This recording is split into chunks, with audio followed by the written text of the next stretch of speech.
আমার মনে হয় ভালোবাসা প্রকাশের সবচেয়ে উত্তম মাধ্যম হচ্ছে ফুল। 6 মাস পর বাড়িতে আসছি। বাস থেকে নেমে সরাসরি চলে এলাম ফুলের দোকানে। অনেকে হয়তো বুঝতেই পারছেন ফুলের দোকানে কেন এসেছি। তোকে দেখেছি আমি হঠাৎ করে, তবু বলি এতদিন পর এসেছি, সর্বপ্রথম তার সাথে তো দেখা করতেই হবে,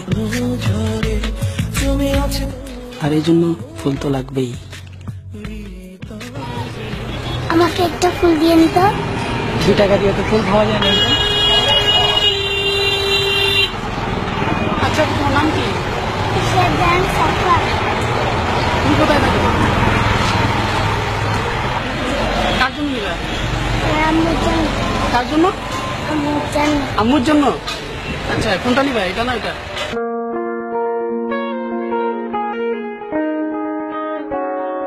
পিচিটা সত্যিই তো অনেক কিউট। সে 2 টাকা নিয়ে এসেছে ফুল কেনার জন্য, তার মাকে ফুল দিয়ে বলে। কিন্তু 2 টাকাতে কি আর ফুল পাওয়া যায়? তাই আমি নিজ থেকে তাকে একটি ফুল কিনে দিলাম। আমি যেখানে যাচ্ছিলাম সে নাকি আবার সেই পথেই যাচ্ছে, তাই ভাবলাম পিচিটাকে একটু এগিয়ে দিই।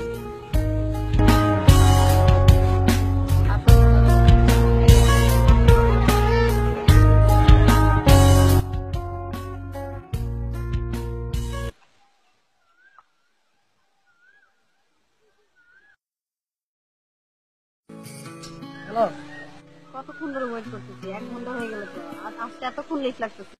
আরে বাবা, আমি ঢাকা থেকে চিটাগাং গেছি শুধুমাত্র তোমার জন্য। আমি এখন পর্যন্ত বাসায় যাইনি, আর তুমি আমার জন্য এত ওয়েট করতে পারবে না?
আজ ইচ্ছে করে তোমার কোলে একটু মাথা রাখি, এই হৃদয় খানি উজাড় করে মা বলে ডাকি।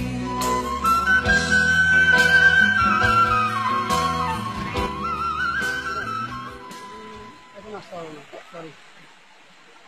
হ্যাঁ, কোনো সমস্যা নাই, ভালো লাগতেছে না। তুমি বাসা দিল প্লিজ। না, কিছুই হয় নাই, ভালো লাগতেছে না। তুমি বাসায় যাও, করবে আগে।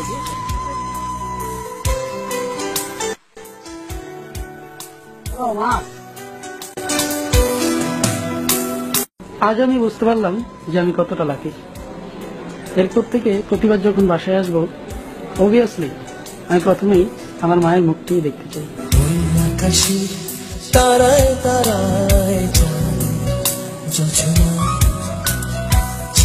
ঝিরি কাপড় তোলা উদাসী হাওয়া